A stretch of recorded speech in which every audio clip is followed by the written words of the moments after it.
Dear friends, ಎಲ್ರಿಗೂ ನಮಸ್ಕಾರ. ಇವತ್ತಿನ ಇನ್ಕ್ವೆಸ್ಟ್ ಕರೆಂಟ್ ಅಫೇರ್ಸ್ ನ ಸ್ಟಾರ್ಟ್ ಮಾಡೋದಕ್ಕಿಂತ ಮುಂಚೆ ನಿನ್ನೆಯಷ್ಟೇ KS ರಿಸಲ್ಟ್ಸ್ ಹೊರ ಬಿದ್ದಿದ್ದು ಜ್ಞಾನಗಂಗೋತ್ರಿಯ ಅನೇಕ ಸ್ನೇಹಿತರು ಈ ಒಂದು ಪರೀಕ್ಷೆಯಲ್ಲಿ ಪಾಸ್ ಆಗಿರ್ತಾರೆ. ಸೊ ಪಾಸ್ ಆಗಿರ್ತಕ್ಕಂಥ ಎಲ್ಲಾ ಜ್ಞಾನಗಂಗೋತ್ರಿ ಅಸೋಸಿಯೇಟ್ಸ್ಗೆ ಜ್ಞಾನಗಂಗೋತ್ರಿ ತಂಡದಿಂದ ನಾವು ಶುಭಾಶಯಗಳನ್ನ ಕೊಡ್ತಾ ಇದ್ದೇವೆ. ಸೊ ಇದರ ಜೊತೆಗೆ ಇನ್ನೊಂದು ಮಾಹಿತಿಯನ್ನ ಹೇಳೋದಾದ್ರೆ, ಸೊ KPSC ವತಿಯಿಂದ ಈ ತಿಂಗಳು ಮತ್ತೆ ಮುಂದಿನ ತಿಂಗಳು ಸಾಕಷ್ಟು ನೋಟಿಫಿಕೇಶನ್ ಸಾಧ್ಯತೆ ಇರೋದ್ರಿಂದ ಸೊ ನೀವು ನಿಮ್ಮ ಒಂದು ಅಧ್ಯಯನವನ್ನ ಇನ್ಮೇಲೆ ಸ್ವಲ್ಪ ಹೆಚ್ಚಾಗಿ ಇಂಟೆನ್ಸಿಫೈ ಮಾಡ್ತಕ್ಕಂಥ ಒಂದು ಅವಶ್ಯಕತೆ ಇರುತ್ತೆ. ಸೊ ಈ ಒಂದು ಇನ್ಫಾರ್ಮೇಶನ್ ಜೊತೆಗೆ let us start with inquest current affairs class number 282. So ಇವತ್ತಿನ ತರಗತಿಯಲ್ಲಿ ನಾವು 6ನೇ ಸೆಪ್ಟೆಂಬರ್ 2022ರ ಪ್ರಚಲಿತ ಘಟನೆಗಳನ್ನ ಡಿಸ್ಕಸ್ ಮಾಡ್ತಾ ಇದ್ದೀವಿ. ಈ ಎಲ್ಲ ಪ್ರಚಲಿತ ಘಟನೆಗಳನ್ನ ಇಲ್ಲಿ ಕಾಣ್ತಿರ್ತಕ್ಕಂಥ ಎಲ್ಲ ದಿನಪತ್ರಿಕೆಗಳಿಂದ ನಾವು ಸೋರ್ಸ್ ಮಾಡಿರ್ತೇವೆ. At the end of the presentation, we will have given InQuest challenge quiz. ಇದರಲ್ಲಿ first 10 students who give the correct answers will be acknowledged in the next presentation. And articles ಮಧ್ಯದಲ್ಲೂ ಕೂಡ ಒಂದು ಪ್ರಶ್ನೆಯನ್ನ ಕೇಳ್ತೇವೆ, ಅದಕ್ಕೂ ಉತ್ತರವನ್ನ ನೀವು ಕಮೆಂಟ್ಸ್ ಅಲ್ಲಿ ತಿಳಿಸಬಹುದಾಗಿರುತ್ತೆ.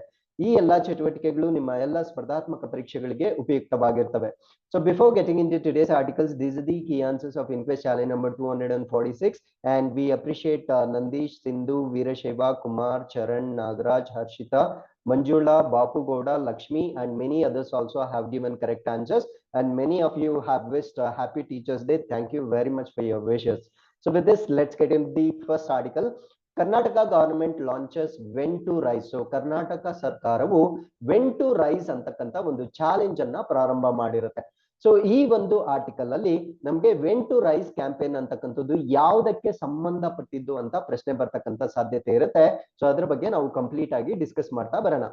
ಸೊ ಈ ವೆನ್ ಟು ರೈಸ್ ಅಂತಕ್ಕಂಥ ಚಾಲೆಂಜ್ ನ ಪ್ರಮುಖ ಗುರಿ ಏನು ಅಂದ್ರೆ to support growth stage startups, ಅಂದ್ರೆ ಈ ಬೆಳವಣಿಗೆಯ ಹಂತದಲ್ಲಿರ್ತಕ್ಕಂಥ ಸ್ಟಾರ್ಟ್ಅಪ್ ಗಳೇನಿರ್ತವೆ ಅವುಗಳನ್ನ ಬೆಂಬಲ ಮಾಡ್ತಕ್ಕಂಥ ಗುರಿಯೊಂದಿಗೆ ವೆನ್ ಟು ರೈಸ್ ಅಂತಕ್ಕಂಥ ಕ್ಯಾಂಪೇನ್ ಅನ್ನ ಕರ್ನಾಟಕ ರಾಜ್ಯ ಸ್ಟಾರ್ಟ್ ಮಾಡಿರುತ್ತೆ. ಸೊ ಇದೊಂದು ಗ್ಲೋಬಲ್ ಸ್ಟಾರ್ಟ್ಅಪ್ ಚಾಲೆಂಜ್ ಆಗಿರುತ್ತೆ, ಅಂದ್ರೆ ಜಾಗತಿಕವಾಗಿ ನಡೀತಕ್ಕಂಥ ಒಂದು ಸ್ಟಾರ್ಟ್ಅಪ್ ಚಾಲೆಂಜ್ ಆಗಿರುತ್ತೆ. ಸೊ ಇದಕ್ಕೆ ವೆನ್ ಟು ರೈಸ್ ಅಂತಕ್ಕಂಥ ಒಂದು ಟೈಟಲ್ ಅನ್ನ ಕೊಟ್ಟಿರ್ತಾರೆ. ಸೊ ಈ ವೆನ್ ಟು ರೈಸ್ ಚಾಲೆಂಜ್ ಏನಿದೆ, it is a part of global investors meet invest Karnataka 2022. ಅಂದ್ರೆ ಕರ್ನಾಟಕದಲ್ಲಿ ಪ್ರತಿ ವರ್ಷ ಈ ಹೂಡಿಕೆದಾರರಿಗೆ ಸಂಬಂಧಪಟ್ಟಂತೆ ಒಂದು ಸಮಿಟ್ ನ ನಡೆಸ್ತಾರೆ ಅಥವಾ ಒಂದು ಶೃಂಗಸಭೆಯನ್ನ ನಡೆಸ್ತಾರೆ. ಆ ಒಂದು ಶೃಂಗಸಭೆಯನ್ನ ನಾವೇನಂತ ಕರಿತೇವೆ ಅಂದ್ರೆ ಇನ್ವೆಸ್ಟ್ ಕರ್ನಾಟಕ 2022 ಅಂತ ಕರಿತೇವೆ. ಸೊ ಇದರ ಭಾಗವಾಗಿ ವೆನ್ ಟು ರೈಸ್ ಅಂತಕ್ಕಂಥ ಒಂದು ಗ್ಲೋಬಲ್ ಚಾಲೆಂಜ್ ಅನ್ನ ಕರ್ನಾಟಕ ಸರ್ಕಾರ ಲಾಂಚ್ ಮಾಡ್ತಾ ಇದೆ. ಸೊ ಇನ್ವೆಸ್ಟ್ ಕರ್ನಾಟಕ ಅಂತಕ್ಕಂಥದ್ದು ಬೆಂಗಳೂರಿನಲ್ಲಿ ಈ ವರ್ಷ ನವೆಂಬರ್ 2ರಿಂದ 4ರವರೆಗೂ ನಡೀತಕ್ಕಂಥ ಒಂದು ಕಾರ್ಯಕ್ರಮವಾಗಿರುತ್ತೆ. ಸೊ ಈ ಒಂದು ವೆನ್ ಟು ರೈಸ್ ಅಂತಕ್ಕಂಥ ಚಾಲೆಂಜ್ ಏನಿರುತ್ತೆ, it is going to help entrepreneurs, ಅಂದ್ರೆ ಸ್ಟಾರ್ಟ್ಅಪ್ ಗಳು ಅಥವಾ ಉದ್ಯಮಿಗಳು ಅಂತ ನಾವೇನ್ ಕರಿತೀವಿ ಅವರಿಗೆ ಸಹಾಯ ಆಗಬಹುದಾಗಿರ್ತಕ್ಕಂಥ ಒಂದು ಚಾಲೆಂಜ್ ಆಗಿರುತ್ತೆ. ಸೊ ಈ ಒಂದು ಚಾಲೆಂಜ್ ಅಲ್ಲಿ ಸ್ಟಾರ್ಟ್ಅಪ್ ಗಳೇನಿರ್ತವೆ they can showcase their innovative products and solutions and connect with the potential investors. ಅಂದ್ರೆ ಈ ಸ್ಟಾರ್ಟ್ಅಪ್ ಗಳು ಅಥವಾ ಉದ್ಯಮಿಗಳು ಯಾರಿರ್ತಾರೆ ಅವರು ತಾವು ತಯಾರಿ ಮಾಡಿರ್ತಕ್ಕಂಥ ನವೀನವಾದ ಉತ್ಪನ್ನಗಳನ್ನು ಮತ್ತು ಕೆಲವೊಂದು ಪರಿಹಾರಗಳನ್ನ ಪ್ರದರ್ಶನ ಮಾಡಬಹುದಾಗಿರುತ್ತೆ. ಪ್ರದರ್ಶನದ ಜೊತೆಗೆ ಹೂಡಿಕೆದಾರರೊಂದಿಗೆ ಸಂಪರ್ಕವನ್ನ ಸಾಧಿಸಲು ಸಹಾಯವಾಗುತ್ತೆ. ಸೊ ವೆನ್ ಟು ರೈಸ್ ಅಲ್ಲಿ ವಿನ್ ಆಗ್ತಕ್ಕಂಥವರಿಗೆ $1,00,000 ವರೆಗೂ ನಗದು ಬಹುಮಾನವನ್ನ ಕೊಡ್ಲಾಗುತ್ತೆ. ಸೊ ಇಷ್ಟು ಮಾಹಿತಿ ನಮ್ಗೆ ವೆನ್ ಟು ರೈಸ್ ಬಗ್ಗೆ ಗೊತ್ತಿರಬೇಕಾಗಿರುತ್ತೆ. So with this we have come to the second article. This is about PM Shri Yojana. So PM Shri ಯೋಜನಾ ಯಾವ್ದಕ್ಕೆ ಸಂಬಂಧಪಟ್ಟಿದ್ದು ಅಂತ ಪರೀಕ್ಷೆಯಲ್ಲಿ ನಮ್ಗೆ ಪ್ರಶ್ನೆ ಕೇಳಿದ್ರೆ ಶ್ರೀ ಅಂತ ನೋಡಿದ ಕೂಡಲೇ ನಾವು ವಿಮೆನ್ ಅಂಡ್ ಚೈಲ್ಡ್ ಡೆವಲಪ್ಮೆಂಟ್ ಅನ್ನೋದನ್ನ ಚೂಸ್ ಮಾಡ್ತಕ್ಕಂಥ ಸಾಧ್ಯತೆ ಇರುತ್ತೆ. ಸೊ ಫ್ರೆಂಡ್ಸ್ ಜ್ಞಾಪಕ ಇಟ್ಕೊಳ್ಳಿ, PM ಶ್ರೀಗೂ ವಿಮೆನ್ಗೂ ಯಾವುದೇ ರೀತಿಯ ಸಂಬಂಧ ಇರಲ್ಲ. ಹಾಗಿದ್ರೆ ಪ್ರಧಾನ ಮಂತ್ರಿ ಶ್ರೀ ಅಥವಾ PM ಶ್ರೀ ಯೋಜನಾ ಅಂದ್ರೆ ಏನು ಅಂದ್ರೆ, ಸೊ ಅದರ full form Pradhan Mantri school for rising India ಅಂತಕ್ಕಂಥ ಒಂದು ಕಾರ್ಯಕ್ರಮವಾಗಿರುತ್ತೆ. ಅಂದ್ರೆ ಉದಯೋನ್ಮುಖ ಭಾರತಕ್ಕಾಗಿ ಪ್ರಧಾನ ಮಂತ್ರಿ ಶಾಲೆಗಳು ಅಂತಕ್ಕಂಥ ಒಂದು ಕಾರ್ಯಕ್ರಮವನ್ನ ಲಾಂಚ್ ಮಾಡಿರ್ತಾರೆ. ಸೊ ಇದರ ಅಡಿಯಲ್ಲಿ 14,500 ಸ್ಕೂಲ್ಸ್, ಅಂದ್ರೆ ಭಾರತದಾದ್ಯಂತ 14,500 ಶಾಲೆಗಳನ್ನ ಅಪ್ಗ್ರೇಡ್ ಮಾಡ್ತಕ್ಕಂಥದ್ದು ಅಥವಾ ಉನ್ನತೀಕರಣ ಮಾಡ್ತಕ್ಕಂಥ ಒಂದು ಕಾರ್ಯಕ್ರಮವನ್ನ ನಾವು PM ಶ್ರೀ ಯೋಜನೆ ಅಂತ ಕರಿತೇವೆ. ಸೊ ಇದರಲ್ಲಿ ಪ್ರಮುಖವಾಗಿ ಏನ್ ಮಾಡ್ತಾರೆ ಅಂದ್ರೆ ಸೊ ಮಾಡರ್ನ್ ಅಥವಾ ಆಧುನೀಕರಣಗೊಳಿಸ್ತಕ್ಕಂಥ ಕೆಲಸಗಳನ್ನ ಮಾಡ್ತಾರೆ. ಫಾರ್ ಎಕ್ಸಾಂಪಲ್ ಇವಾಗ modern infrastructure, latest technology, smart boards ನ ಇನ್ಕ್ಲೂಡ್ ಮಾಡ್ತಕ್ಕಂಥದ್ದು, ಅದಾದ್ಮೇಲೆ ಕ್ರೀಡೆಗಳಿಗೆ ಪ್ರೋತ್ಸಾಹ ಕೊಡ್ತಕ್ಕಂಥದ್ದು, ಇದೆಲ್ಲ ಒಂದು ಕಾಂಪೋನೆಂಟ್ಸ್ ಅನ್ನ ನಾವು PM ಶ್ರೀ ಯೋಜನೆಯಲ್ಲಿ ನೋಡ್ಬೋದಾಗಿರುತ್ತೆ. So with this let's get. So ಈ ಒಂದು ಆರ್ಟಿಕಲ್ ಅಲ್ಲಿ ನಾವು international tourism award for best destination for culture, ಅಂದ್ರೆ ಸಂಸ್ಕೃತಿಯ ಅತ್ಯುತ್ತಮ ತಾಣಕ್ಕಾಗಿ ಅಂತಾರಾಷ್ಟ್ರೀಯ ಪ್ರವಾಸೋದ್ಯಮ ಪ್ರಶಸ್ತಿ ಈ ವರ್ಷ ಅಂದ್ರೆ 2022ರಲ್ಲಿ ಯಾರಿಗೆ ಕೊಟ್ಟಿರ್ತಾರೆ ಅಂತ ನಾವು ಡಿಸ್ಕಸ್ ಮಾಡೋದಾದ್ರೆ ವೆಸ್ಟ್ ಬೆಂಗಾಲ್ಗೆ ಕೊಟ್ಟಿರ್ತಾರೆ, ಪಶ್ಚಿಮ ಬಂಗಾಳಕ್ಕೆ ಈ ಒಂದು ಪ್ರಶಸ್ತಿಯನ್ನ ಕೊಟ್ಟಿರ್ತಾರೆ. ಸೊ ಈ ಒಂದು ಪ್ರಶಸ್ತಿಯನ್ನ ನಾವೇನಂತ ಕರಿತೀವಿ ಅಂದ್ರೆ ಸಂಸ್ಕೃತಿಯ ಅತ್ಯುತ್ತಮ ತಾಣ ಅಂತ ಕರಿತೀವಿ. ಜ್ಞಾಪಕ ಇಟ್ಕೊಳ್ಳಿ, ಇದೊಂದು ಅಂತಾರಾಷ್ಟ್ರೀಯ ಪ್ರವಾಸೋದ್ಯಮ ಪ್ರಶಸ್ತಿ ಆಗಿರುತ್ತೆ. ಸೊ ಬೆಸ್ಟ್ ಡೆಸ್ಟಿನೇಷನ್ ಏನಿರುತ್ತೆ ಅಂದ್ರೆ ಯಾವ ಕ್ಷೇತ್ರದಲ್ಲಿ ಅಂದ್ರೆ ಕಲ್ಚರ್ ಅಥವಾ ಸಾಹಿತ್ಯದಲ್ಲಿ ಉತ್ತಮವಾಗಿರ್ತಕ್ಕಂಥ ಪ್ರದೇಶಕ್ಕೆ ಕೊಡ್ತಕ್ಕಂಥ ಒಂದು ಅವಾರ್ಡ್ ಆಗಿರುತ್ತೆ. ಸೊ ಈ ಅವಾರ್ಡ್ ನ ಕೊಡ್ತಕ್ಕಂಥವ್ರು ಯಾರು ಅಂದ್ರೆ Pacific area travel writers association ಅಂತ ಇರುತ್ತೆ. ಸೊ ಈ ಒಂದು association UN world tourism organisation ಏನಿರುತ್ತೆ ಅಂದ್ರೆ ಈ ವಿಶ್ವಸಂಸ್ಥೆಯ ವರ್ಲ್ಡ್ ಟೂರಿಸಂ ಆರ್ಗನೈಸೇಷನ್ ಏನಿರುತ್ತೆ ಅದರ ಒಂದು ಅಂಗ ಸಂಸ್ಥೆ ಆಗಿರ್ತಕ್ಕಂಥ Pacific aerial travel writers association ವತಿಯಿಂದ ಈ ಪ್ರಶಸ್ತಿಯನ್ನ ಪ್ರತಿ ವರ್ಷ ಕೊಡಲಾಗುತ್ತೆ. ಸೊ ಈ ವರ್ಷ ಈ ಪ್ರಶಸ್ತಿಯನ್ನ ಒಂದು ಶೃಂಗಸಭೆಯಲ್ಲಿ ಪ್ರೆಸೆಂಟ್ ಮಾಡಿರ್ತಾರೆ. ಆ ಶೃಂಗಸಭೆಯನ್ನ ನಾವೇನಂತ ಕರಿತೀವಿ ಅಂದ್ರೆ world tourism and aviation leaders ಅಂದ್ರೆ ವಿಶ್ವ ಪ್ರವಾಸೋದ್ಯಮ ಮತ್ತು ವಾಯುಯಾನ ನಾಯಕರ ಒಂದು ಶೃಂಗಸಭೆ ನಡೀತಾ ಇರುತ್ತೆ. ಈ ಶೃಂಗಸಭೆ ಜರ್ಮನಿಯ ಬರ್ಲಿನ್ ಅಲ್ಲಿ ನಡೆದಿರುತ್ತೆ. ಸೊ ಬರ್ಲಿನ್ ನಲ್ಲಿ ಈ ಒಂದು ಪ್ರಶಸ್ತಿಯನ್ನ ಪ್ರದಾನ ಮಾಡಲಾಗಿರುತ್ತೆ. ಹಾಗಿದ್ರೆ ಈ ಒಂದು Pacific area travel writers association ಸ್ಥಾಪನೆ ಆಗಿದ್ದು ಯಾವಾಗ ಅಂದ್ರೆ 1998 ಇದು ಸ್ಥಾಪನೆ ಆಗುತ್ತೆ. ಇದರ ಪ್ರಮುಖ ಉದ್ದೇಶ ಏನು ಅಂದ್ರೆ ಟು ಅಪ್ಲಿಫ್ಟ್ ಟೂರಿಸಂ ಅಂದ್ರೆ ಪ್ರವಾಸೋದ್ಯಮವನ್ನ ಉನ್ನತೀಕರಣ ಮಾಡ್ತಕ್ಕಂಥದ್ದು ಇದರ ಉದ್ದೇಶವಾಗಿರುತ್ತೆ. So with this we have come to the fourth article. This is about defence minister to begin 3-day visit to Mongolia. So 3 ದಿನಗಳ ಪ್ರವಾಸಕ್ಕಾಗಿ ನಮ್ಮ ರಕ್ಷಣಾ ಮಂತ್ರಿಗಳು ಮಂಗೋಲಿಯಾಗೆ ಪ್ರವಾಸ ಮಾಡ್ತಾ ಇದ್ದಾರೆ. ಸೊ ಇದು ಯಾಕೆ ಬಹಳ ಇಂಪಾರ್ಟೆಂಟ್ ಆಗುತ್ತೆ, ಇದನ್ನ ಯಾಕೆ ನಾವು ಡಿಸ್ಕಸ್ ಮಾಡ್ತಾ ಇದ್ದೀವಿ ಅಂದ್ರೆ ಮೊಟ್ಟ ಮೊದಲ ಬಾರಿಗೆ ಭಾರತ ಸ್ವತಂತ್ರ ಆದ ನಂತರ ಈ ಒಂದು ಡಿಫೆನ್ಸ್ ಮಿನಿಸ್ಟರ್ ಮಂಗೋಲಿಯಾಗೆ ವಿಸಿಟ್ ಮಾಡ್ತಕ್ಕಂಥದ್ದು ಇದೇ ಮೊದಲ ಬಾರಿ ಆಗಿರುತ್ತೆ. ಅಂದ್ರೆ ಗವರ್ನಮೆಂಟ್ ಲೆವೆಲ್ ಅಲ್ಲಿ ಮಂಗೋಲಿಯಾಗೆ ಭಾರತ ದೇಶದ ರಕ್ಷಣಾ ಸಚಿವರು ವಿಸಿಟ್ ಮಾಡ್ತಾ ಇರ್ತಕ್ಕಂಥದ್ದು ಇದೇ ಮೊಟ್ಟ ಮೊದಲ ಬಾರಿ ಆಗಿರುತ್ತೆ. ಸೊ ಅದರಿಂದ ಈ ಒಂದು ಆರ್ಟಿಕಲ್ ಬಹಳ ಇಂಪಾರ್ಟೆಂಟ್ ಆಗಿರುತ್ತೆ. ಹಾಗಿದ್ರೆ ಮಂಗೋಲಿಯಾ ಎಲ್ಲಿ ಬರುತ್ತೆ? So this is where you can see India. So India ಆದ್ಮೇಲೆ we can see China here. China ಮೇಲೆ ಮಂಗೋಲಿಯಾ ಇರುತ್ತೆ, ಮಂಗೋಲಿಯಾ ಮೇಲೆ ನಾವು ರಷ್ಯಾನ ನೋಡ್ಬೋದಾಗಿರುತ್ತೆ. ಅಂದ್ರೆ Mongolia is exactly between Russia ಮತ್ತೆ ಚೈನಾದ ಮಧ್ಯದಲ್ಲಿರ್ತಕ್ಕಂಥ ಒಂದು ರಾಷ್ಟ್ರವಾಗಿರುತ್ತೆ. ಸೊ ಅದನ್ನ ಎಕ್ಸ್ಪ್ಯಾಂಡ್ ಮಾಡಿದಾಗ this is where you can see Mongolia. So ಇದರ ಕ್ಯಾಪಿಟಲ್ ಸಿಟಿ ಬಂದು ಉಲಾನ್ ಬತಾರ್ ಆಗಿರುತ್ತೆ. ಸೊ ಇದರ ನೈಬರಿಂಗ್ ಕಂಟ್ರೀಸ್ ಬಂದು ರಷ್ಯಾ ಮತ್ತೆ ಚೈನಾ, 2 ನೈಬರಿಂಗ್ ಕಂಟ್ರೀಸ್ ಆಗಿರುತ್ತೆ.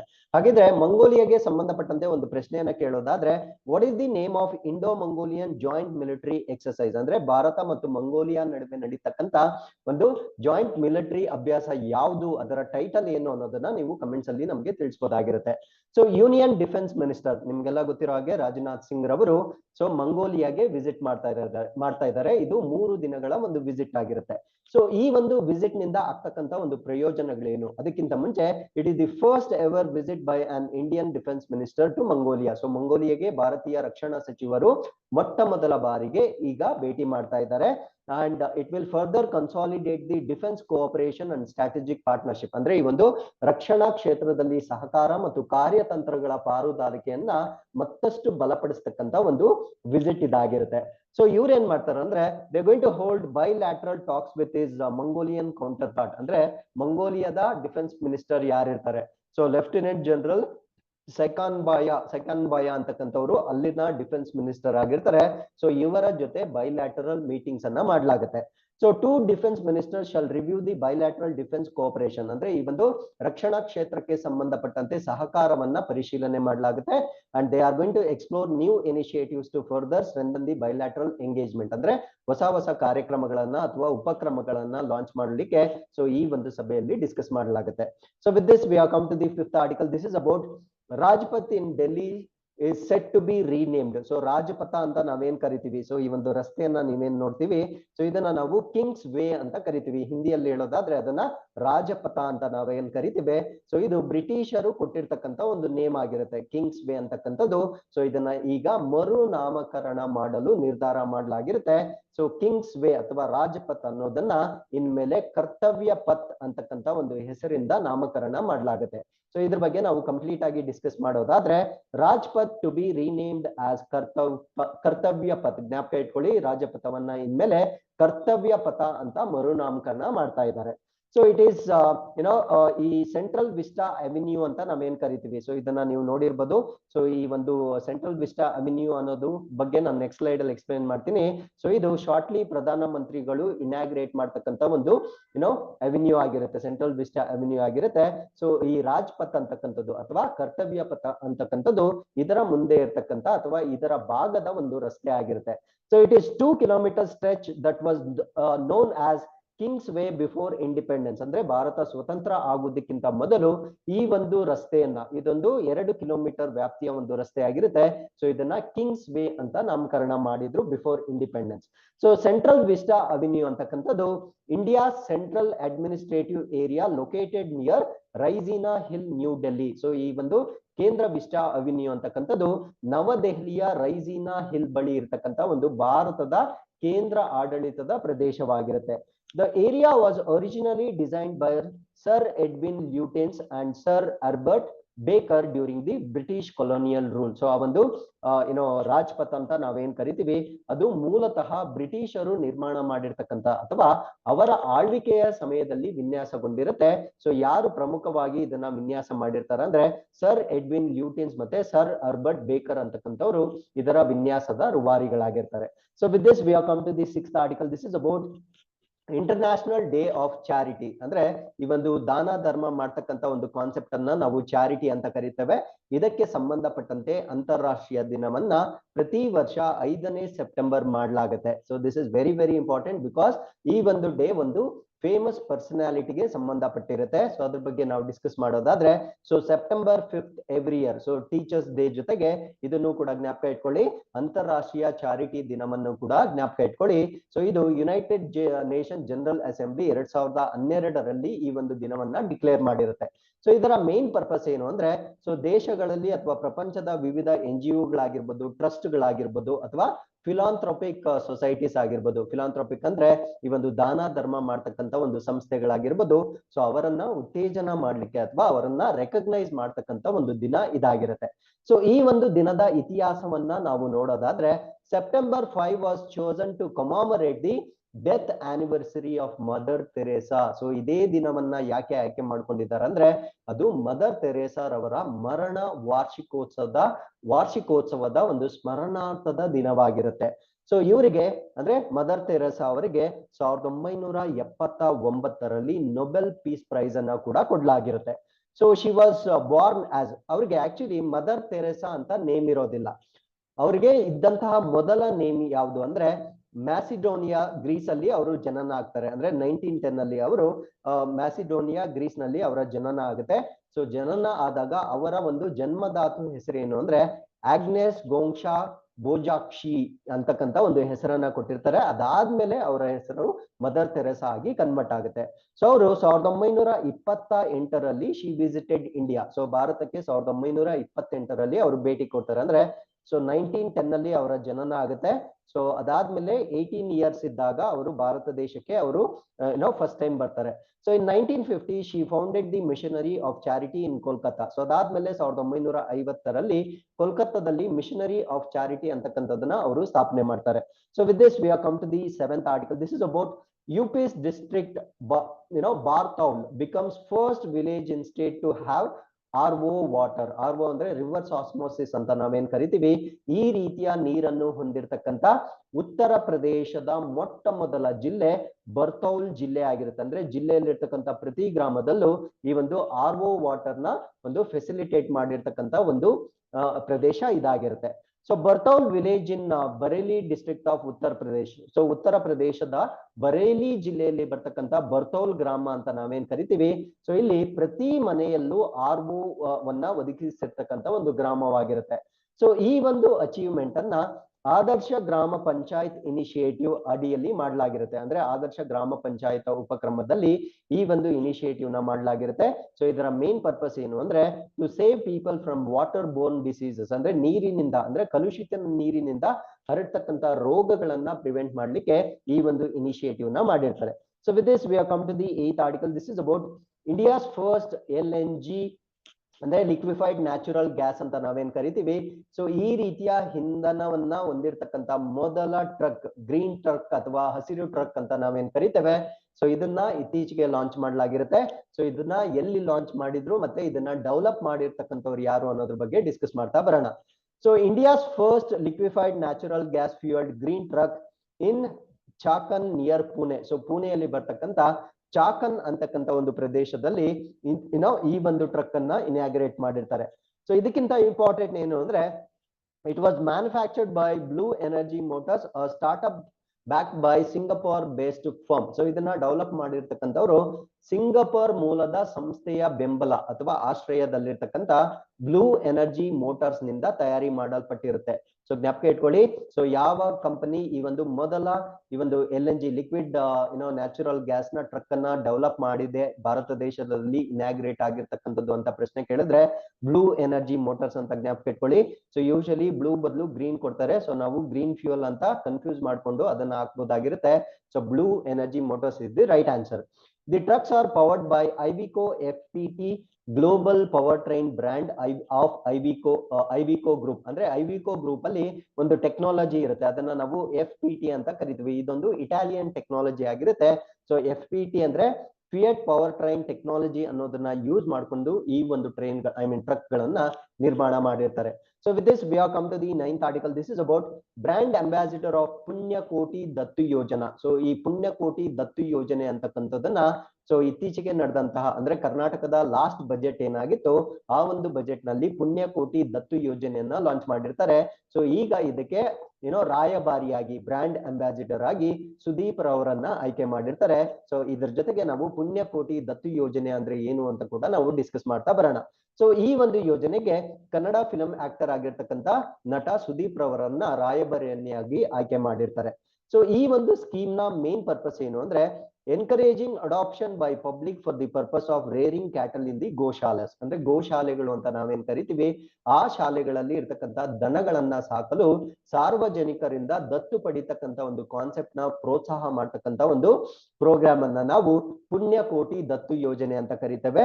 ಸೊ ಈ ಒಂದು ಯೋಜನೆ ಅಡಿಯಲ್ಲಿ ಎನಿ ಇಂಡಿವಿಜುವಲ್ ಆರ್ ಅನ್ ಆರ್ಗನೈಸೇಷನ್ ಅಂದ್ರೆ ಯಾರೇ ವ್ಯಕ್ತಿ ಆಗಿರ್ಬೋದು ಅಥವಾ ಯಾವುದೇ ಸಂಸ್ಥೆ ಆಗಿರ್ಬೋದು 1 ವರ್ಷಕ್ಕೆ 11,000 ರೂಪಾಯಿಗಳನ್ನ ಪೇ ಮಾಡುವುದರ ಮುಖಾಂತರ ಒಂದು ಗೋವನ್ನ ಅಡಾಪ್ಟ್ ಮಾಡ್ಕೊಳ್ಬಹುದಾಗಿರುತ್ತೆ. ಸೊ ಈ ಒಂದು ಯೋಜನೆಯನ್ನ ನಾವು ಪುಣ್ಯಕೋಟಿ ದತ್ತು ಯೋಜನೆ ಅಂತ ಕರಿತೇವೆ. With this we have come to the 10th article. This is about RBI launches pilot project to digitize Kisan credit card. So Kisan credit card ಏನಿದೆ ಇದನ್ನ ಡಿಜಿಟಲೀಕರಣಗೊಳಿಸಲಿಕ್ಕೆ RBI ಒಂದು ಪೈಲಟ್ ಯೋಜನೆ ಅಥವಾ ಪ್ರಾಯೋಗಿಕ ಯೋಜನೆಯನ್ನ ಪ್ರಾರಂಭಿಸಿರುತ್ತೆ. ಸೊ ಈ ಪ್ರಾಯೋಗಿಕ ಯೋಜನೆಯನ್ನ ಯಾವ ಸ್ಟೇಟ್ಸ್ ಅಲ್ಲಿ ಸ್ಟಾರ್ಟ್ ಮಾಡಿದೆ ಅನ್ನೋದು ನಮ್ಮ ಪರೀಕ್ಷೆಗೆ ವೆರಿ ಇಂಪಾರ್ಟೆಂಟ್ ಆಗುತ್ತೆ. ಸೊ ಈ ಒಂದು ಪ್ರಾಜೆಕ್ಟ್ ನ ನಾವೇಂತ ಕರಿತೀವಿ ಅಂದ್ರೆ end to end digitalisation of Kisan credit card ಅಂತ ಕರಿತೀವಿ. ಅಂದ್ರೆ ಕಿಸಾನ್ ಕ್ರೆಡಿಟ್ ಕಾರ್ಡ್ ಏನಿರುತ್ತೆ ಅದನ್ನ ಎಂಡ್ ಟು ಎಂಡ್ ಅಂದ್ರೆ ಕಂಪ್ಲೀಟ್ ಆಗಿ ಡಿಜಿಟಲೈಸೇಷನ್ ಮಾಡ್ತಕ್ಕಂಥ ಒಂದು ಕಾನ್ಸೆಪ್ಟ್ ಇದಾಗಿರುತ್ತೆ. ಸೊ ಈ ಒಂದು ಪೈಲಟ್ ಪ್ರಾಜೆಕ್ಟ್ ನ ಡೆವಲಪ್ ಮಾಡಿರ್ತಕ್ಕಂಥವ್ರು ಯಾರು ಅಂದ್ರೆ central bank and its subsidiary reserve bank innovation hub. So central bank ಮತ್ತೆ ಇದರ ಅಂಗ ಸಂಸ್ಥೆ ರಿಸರ್ವ್ ಬ್ಯಾಂಕ್ ಇನೋವೇಷನ್ ಹಬ್ ಈ ಒಂದು ಡಿಜಿಟಲೈಸೇಷನ್ ಪ್ರೋಸೆಸ್ ನ ಡೆವಲಪ್ ಮಾಡಿರ್ತಾರೆ. ಸೊ ಈ ಪರ್ಪಸ್ ಇದನ್ನ ಮಾಡ್ತಾ ಇರ್ತಕ್ಕಂಥ ಮೇನ್ ಆಬ್ಜೆಕ್ಟಿವ್ ಏನು ಅಂದ್ರೆ to make it more efficient and reduce cost of borrowers. ಅಂದ್ರೆ ಇದನ್ನ ಹೆಚ್ಚು ಪರಿಣಾಮಕಾರಿಯನ್ನಾಗಿ ಮಾಡ್ತಕ್ಕಂಥದ್ದು ಮತ್ತು ಸಾಲಗಾರರಿಗೆ ವೆಚ್ಚವನ್ನ ಕಡಿಮೆ ಮಾಡ್ತಕ್ಕಂಥ ಒಂದು ಕಾನ್ಸೆಪ್ಟ್ ಇದಾಗಿರುತ್ತೆ. ಸೊ ಯಾವ ಸ್ಟೇಟ್ಸ್ ಅಲ್ಲಿ ಇದನ್ನ ಪೈಲಟ್ ಪ್ರಾಜೆಕ್ಟ್ ಆಗಿ ಮಾಡ್ತಾ ಇದ್ದಾರೆ ಅಂದ್ರೆ Madhya Pradesh, Tamil Nadu with union bank of India and federal bank respectively. ಅಂದ್ರೆ ಮಧ್ಯಪ್ರದೇಶನಲ್ಲಿ ಬ್ಯಾಂಕ್ ಆಫ್ ಇಂಡಿಯಾ ಮತ್ತೆ ತಮಿಳುನಾಡಿನಲ್ಲಿ ಫೆಡರಲ್ ಬ್ಯಾಂಕ್ ಜೊತೆ ಈ ಒಂದು ಡಿಜಿಟಲೈಸೇಷನ್ ಪ್ರೋಸೆಸ್ ನ ಮಾಡ್ತಾ ಇದ್ದಾರೆ. ಸೊ ಕಿಸಾನ್ ಕ್ರೆಡಿಟ್ ಸ್ಕೀಮ್ ಅನ್ನ ಇಂಟ್ರೊಡ್ಯೂಸ್ ಮಾಡಿದ್ದು 1998ರಲ್ಲಿ ಇಂಟ್ರೊಡ್ಯೂಸ್ ಮಾಡಿರ್ತಾರೆ. ಸಬ್ಸಿಕ್ವೆಂಟ್ಲಿ ಇನ್ ಡಿಸೆಂಬರ್ 2020 ಅಂದ್ರೆ ಇತ್ತೀಚೆಗೆ ಡಿಸೆಂಬರ್ 2020ರಲ್ಲಿ revised scheme of Kisan credit card ನ ಅಂದ್ರೆ ಅದನ್ನ ಪರಿಷ್ಕೃತ ಮಾಡಿ 2020ರಲ್ಲಿ ಮತ್ತೆ ಅದನ್ನ ರೀಲಾಂಚ್ ಮಾಡಿರ್ತಾರೆ. ಸೊ ಇಲ್ಲಿಗೆ ಇವತ್ತಿನ ಎಲ್ಲಾ ಪ್ರಚಲಿತ ಘಟನೆಗಳು ಕಂಪ್ಲೀಟ್ ಆಗಿರುತ್ತೆ. With this we have come to inquest challenge number 247. You can just pause the video here, go through the questions and give us the answers. So thank you for watching, and once again I'll meet you tomorrow with tomorrow's Inquest Current Affairs. Till then, keep reading, be safe.